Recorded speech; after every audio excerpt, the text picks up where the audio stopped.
পুলিশের জালে শওকত ঘনিষ্ঠ তৃণমূলের পঞ্চায়েত প্রধান। ক্যানিং পশ্চিমের নারায়ণপুর অঞ্চলের পঞ্চায়েত প্রধান সালাউদ্দিন সর্দারকে এবার গ্রেফতার করেছে পুলিশ। সালাউদ্দিন সর্দারের বিরুদ্ধে 2021 সালে ভোট পরবর্তী অশান্তির অভিযোগ রয়েছে। ক্যানিং পূর্বের শওকত মোল্লা ঘনিষ্ঠ তৃণমূলের পঞ্চায়েত প্রধানকে গ্রেফতার করল জীবনতলা থানার পুলিশ। প্রসেনজিৎ সর্দার প্রতিনিধি রয়েছেন। প্রসেনজিৎ, কি খবর রয়েছে, পুলিশ কি বলছে?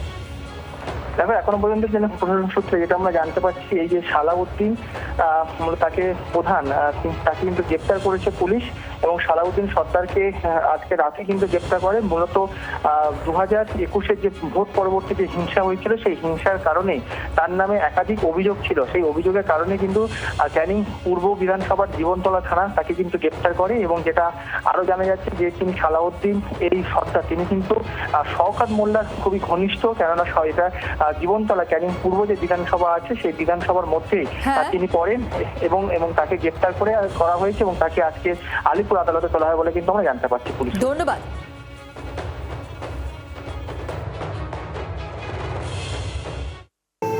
এই সালাউদ্দিন সর্দার একজন মাটি মাফিয়া। অবৈধভাবে বহু লোকের জমি থেকে মাটি কেটে নিয়েছে, বহু চাষিকে সর্বশান্ত করেছে। এমন কোনো দুর্নীতি নেই যে দুর্নীতি এই সালাউদ্দিন সর্দার করেনি। ইনি একজন স্মাগলার।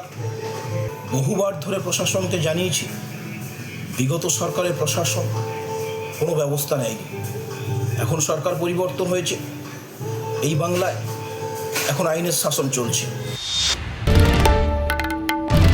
বাংলার আওয়াজ, বাঙালির আবেগ, জি 24 ঘন্টা।